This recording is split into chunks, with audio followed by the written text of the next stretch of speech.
this week's episode of Let's Talk About It with Keola.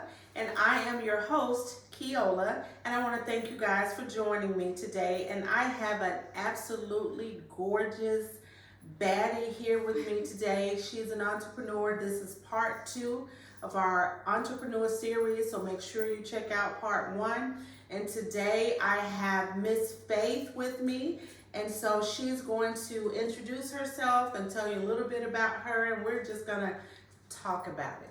So thank you for joining me. Thank you for having me. Thank you, thank you. So tell the people who you are. Tell them a little bit about yourself. So I am Fai. I go by Fai. My name is Faith, but I am a hairstylist, and I have been doing hair for 7 years. Working for myself.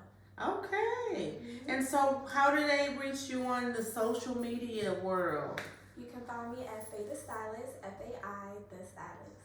Okay, so y'all got that right. You see she cute, right? So hair cute, she cute, all of that. So we're going to talk about it today. So for those of you who are doing hair, who want to get into this entrepreneur side of the industry, we're going to talk about it. So tell me, Faith, how did you get started? How did you tell me your beginning? Give me all the juicy details. Okay, so I have a really unpopular experience. So come on. We love a good story. I did not want to be an entrepreneur at all. Like, it kind of just happened for me. And I know a lot of people is money driven, or they just want to work for themselves. They don't really want to work for anybody. But it just happened for me. So I was working retail for a while. Okay. I really just felt unappreciated. Like, I was bringing in a lot of sales. And I was in high school too. Okay. So I was going to school, going after work. I was also in like a STEM school, so I was doing cosmetology as well. Okay. And they just never respected my time. Oh, wow. Yeah, wanted me to come in on my off days, not paying me on time. It was a family-owned business. So, yeah, it was time for me to go. But I always did my own hair. I handmade wigs in high school. Really? Oh, so you were gifted in that area. Okay, because everybody can't do that. No. Don't be trying to do that if y'all can't do it, mess up somebody's wig. No, I was doing that, and everybody knew that. I was also, like, in my school we had to wear colors. So if you were in nursing, you wore red. If you were in cosmetology, you wore green. So people knew, like, I was into that. So people started asking me, like, can you make mine? Like, whatever, girl. Like, I'll make it mine. I'll make yours. And after that, I'm like, I should be charging for this.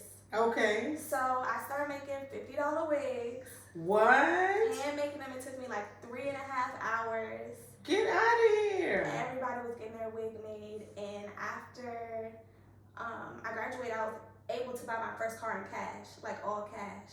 Oh, you was getting to the money. Yeah. So I was like, okay, this is what I want to do. It happened on accident, but I'm like, I'm really doing what I like. It's not, costing me anything. I don't feel like I'm working, so why not? Okay. So the thing of it with you developing that in high school, had you thought about it, you probably would have never just really pursued it. So it just kind of stumbled. You just stumbled into it, really. It did, because I was in cosmetology, but once I got into it and I was doing perm rods and stuff like that, I'm like, I don't want to do this. Like, I'll do it, I'll get the license, but I didn't want to do hair. It kind of just happened. Okay, but you do a fabulous job. And so now that you have kind of started, how did you get started into just, okay, now I'm not going to do it anymore. I'm out of school. So now how do I take this and make this my own business? Because if somebody was trying to get into, the hair industry or become an entrepreneur as a stylist, how did you get started from there? So I think it's really important to have a mentor. I did use my cosmetology teacher. Back then. They taught you how to get an LLC. You learn all of your specific things you need for a salon. You have to have a mat or you'll get fined. You have to have an occupancy license. So I did ask a lot of questions to make sure I was doing things right. Okay. And from there, I started looking at spaces. Once I knew what I needed to have and to be qualified, that's where I went from there. Okay, so you guys hear that. So you can only do them from home for so long. At some point, you got to get your credentials together. So I think that's important because I know some schools offer cosmetology, but I don't know if they're giving you the mentor side of this is how you set yourself up. So once you set your business up, tell me what is it about doing hair? Now you're doing it. What challenges did you kind of face in the beginning? So I faced a lot of challenges. Mostly my time, setting, booking policies, procedures. I was kind of just doing the hair, and I didn't know like this is your business. Like you have to set some things. So I would get a lot of no-shows sometimes. I would get clients who, okay, girl, thank you, want to pay later. Like really? Yes, that was my biggest mistake, and it took the mistakes for me to set those things. So it was really a learning experience, but I would say the biggest mistake was not having policies enforced. And having those set. So do you think, is that would you say most, because I like to kind of relate things to our culture. So do you think our culture has the misconception that, because I can do hair at home, or I did it in school, I can just go start a business without putting those policies? Do you think that's common that people do that, or is that just something you think, most people when you go to school, they're just gonna know to do it? I think it's common. I really think it's common until it's you. I'm not gonna lie. I was so dedicated. I literally had I was living with my mom at the time. I had my bedroom on one side with a bed, and I paid like $200 for a ceiling curtain to separate it, and I had my salon on the other side. Okay. You were doing your thing. I was doing my thing, but I really think you'll never know until it's you, and it does. You'll learn along the way. But I do think that it does come with time and with doing the business. And the part of people assuming that, okay, I booked this appointment, but I don't need to pay you. So how do you handle that? It was, I'm a nice person. I'm a really nice person. You sweet, yes you are. I really am, but it took me taking that L. Not taking that L. I know what you mean. Money, yeah.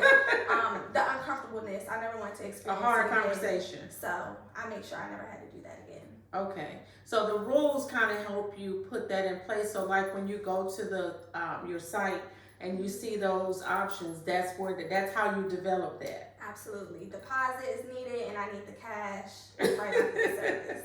It's set in stone. So do you do all cultures of hair, or do you have a specialty, or tell me about that part of it? So I do all cultures. I did do my 3 years of schooling, so I've learned all types of hair. I know how to do everything. I know how to do a curly perm, straight perm, relaxer, color. But I do specialize in wigs, and it's open to everybody. Okay, so that's good to know because, as a stylist, I can remember going to the salon, it's old school, and the stylist would only, have certain things that they did. And back then I thought, well, why would you do that? But really the money is in the specialization. Right. And sometimes people don't realize that. So do you get pushback when you tell people this is my specialty? Not really, just because the wig and extension business is such a big business. Okay.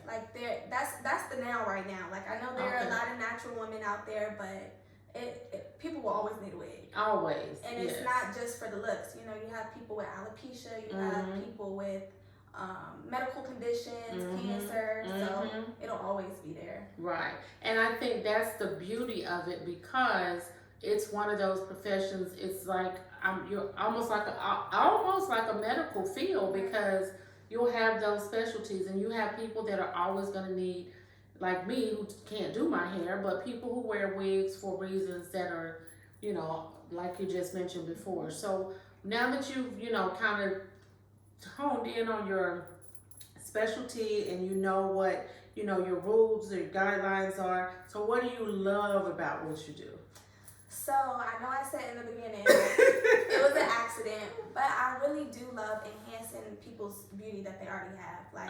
It's such a great feeling. I can tell when somebody gets up and they look in the mirror and they're getting your hair done. It's like therapy a little bit. I get to build connections with my clients, and that's the best thing. I know some people I can tell, like, girl, you don't need to touch up. You just came to see me, but I really appreciate those moments.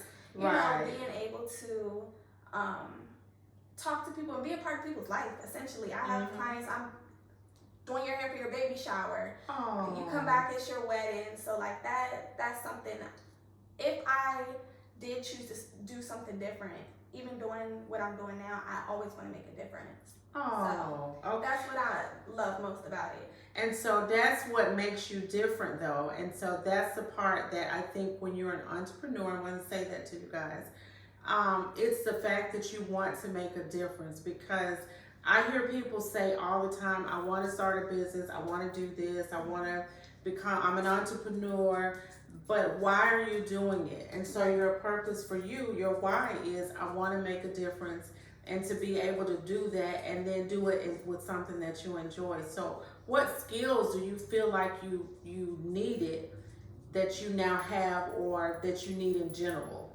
to be a stylist? What skills would you say? Definitely communication. Sure. It's a lot. It's not just hands-on. You have to financially know what you're doing. It's very important to do your taxes and learn about your taxes early, because you will owe. You have to give up your taxes. Unless you get you a good tax person. Exactly. Yeah. And also, I have to always be open to learning something new. Okay. The hair business, every business, it changes drastically. Yeah. So I have to be able and open to learn and educate myself always. Okay, that's good. And so one of the things one of the other entrepreneurs that I spoke with earlier on the other episode was mentioning, I talked to him about the customer service piece. And so dealing with people can be challenging. Yep. Okay, we're going to be nice for the camera. Yeah. So now that you have these credentials, you have those things in place, how do you manage when you have those people? What do you do when you get somebody that wants to get up and leave, that wants to just say, and you know you've done your best. Right. You've done what you could do to make a difference. Honestly, I pray over every single client. Awesome. Before I'm going in, I'm praying. You know, I can feel that when somebody sits in and they have an attitude and they don't have the best energy. I'm like, Lord, please just let me get through this. And, it's okay if that's your energy, that's okay. But I know I won't service you again. You know, and that's just being honest. Yeah. Because you don't have to. No, I don't. I really don't. Like, this is me, this is my business, and this is my name. So I don't want to ever have to give off that energy to anybody or reciprocate it. I have a waiver. Once you sit down and you like it, it's non-refundable. So okay. It's not like I have to go back and like, okay, well, you don't have to pay. No, pay and, you know, next time. I love it, baby. Honestly, I love that. And it protects you too, and it protects my brand. Yes, absolutely. Because often people will. I saw something on social media. It's been maybe a couple of weeks ago where this woman got her hair done, waited until it was completely done, and then said, "I don't like it." It's happened to me. Really? I will say people are. I won't call anybody fraudulent. but you gonna call but y'all fraud. Yeah, you can't satisfy everybody. But again, always be open to learning. People will dispute things. I've had that happen to me. 3 months later, you need to pay your bills. It's all right. What? But I have educated myself in chargebacks. Okay. As well, which I think is important for everybody to know, because it will happen. So tell me what is that? What is they disputed the service? So I've had somebody dispute my service 3 months later, which, you know, oh my goodness. Now, are you serious? Absolutely. And people have their different reasonings, you know, whatever. But they need the money or whatever. But you are recorded when you come in. That's something I've invested in, a security camera in my business. Okay. I have my waiver and I have a picture of you. So with all of your proof, you can do a charge back. And the bank will give you your money back, and it will come back from that person. Did y'all learn that? I hope y'all taking notes. Yes. That is what in the world? So you're telling me someone will wait? Now, ma'am, why would you do that? There's no integrity. Like, that's just an intent. That's like, girl, you just should have been looking busted and disgusted. Like, how you gonna try to scam somebody?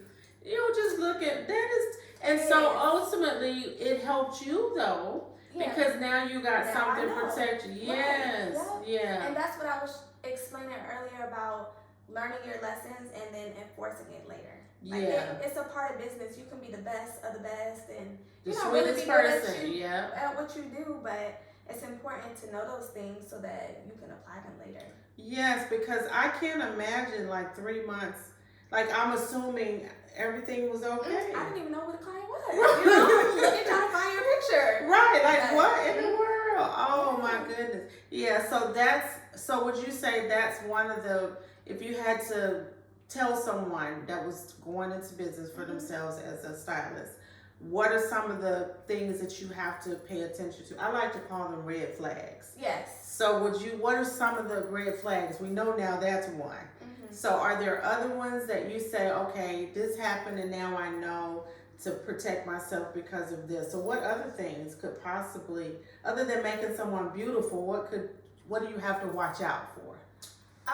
So I would say I really try not to judge people. A lot of my inquiries are like through DMs and stuff, and I'm like, dang, she asking too many questions. Like, you know, it sounds shady. I've gotten those clients in my chair, and I'm like, oh, she's actually okay. She's a great client. So I try not to judge people, but I will say if I have somebody that's questioning me or telling me how to do something, it's like, okay, that's kind of a red flag. Yeah, I probably won't serve it to you again, or this isn't going to end well. So that's a really big red flag. Somebody not trusting you in your work, but you know, you booked me, or right.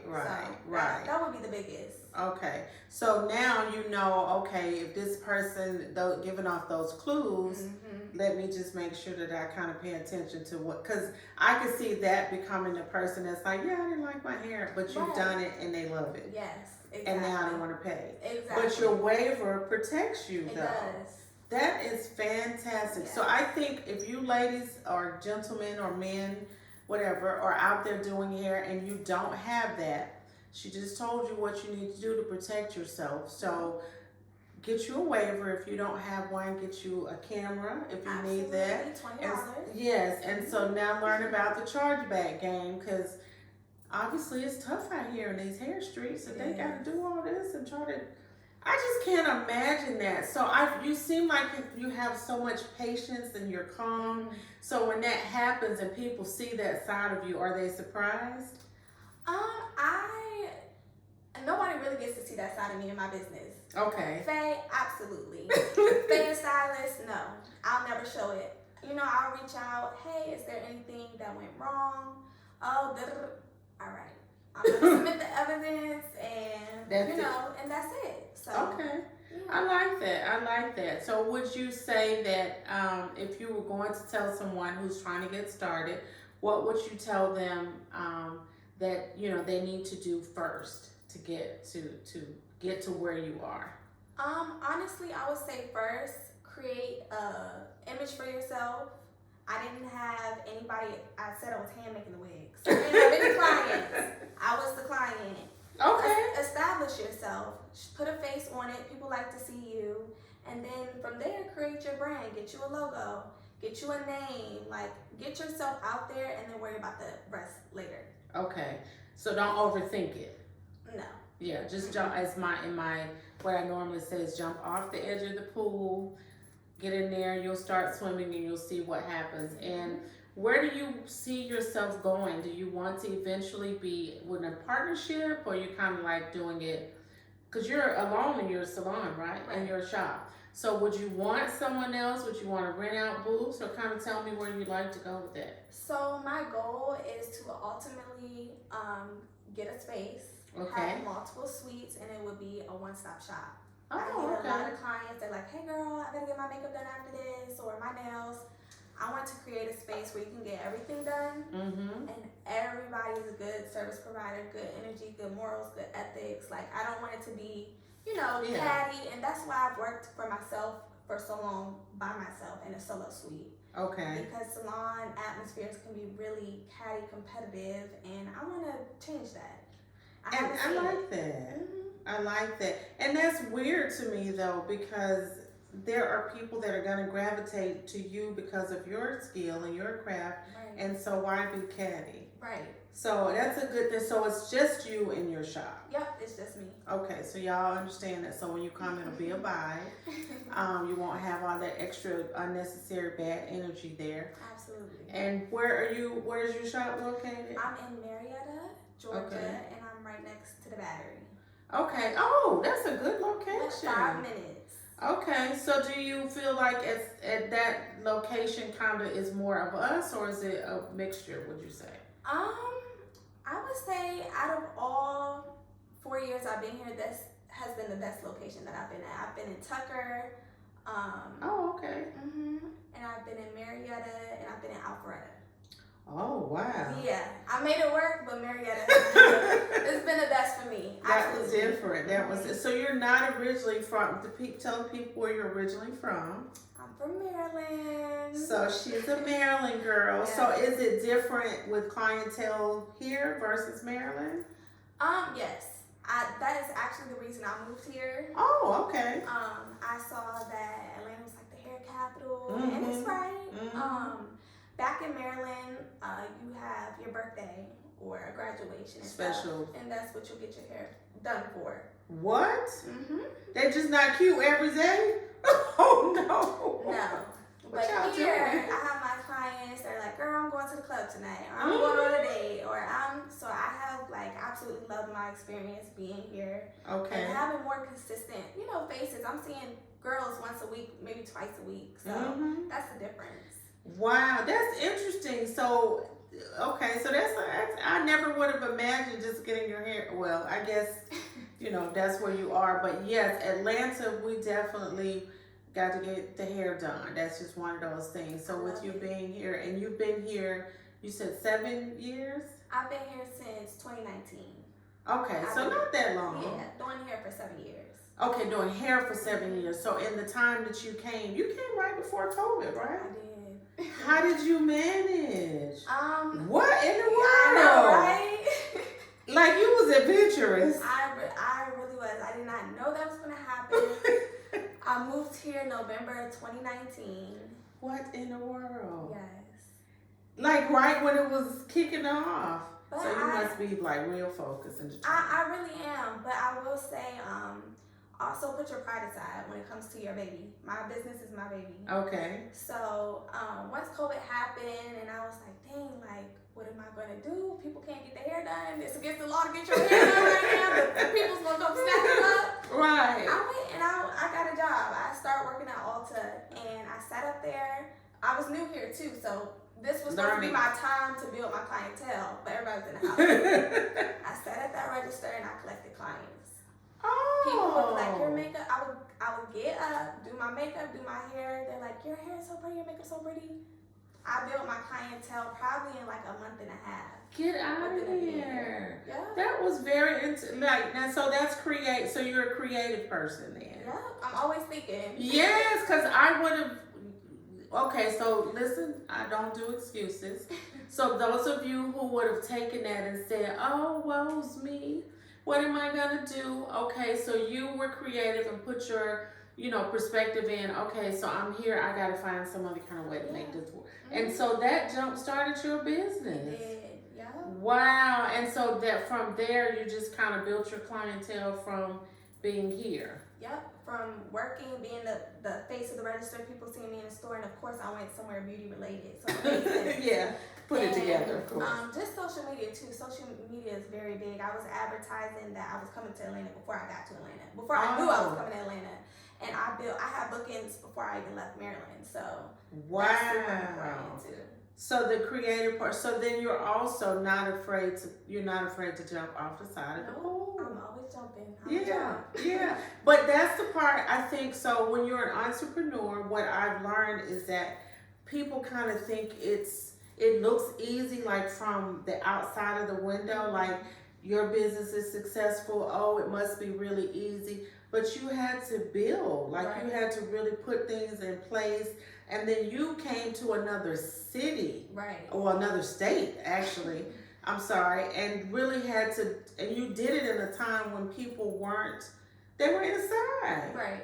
So you could have easily said, no, I'm going back home. I'm afraid this didn't go as planned. So stop making excuses. You can do it.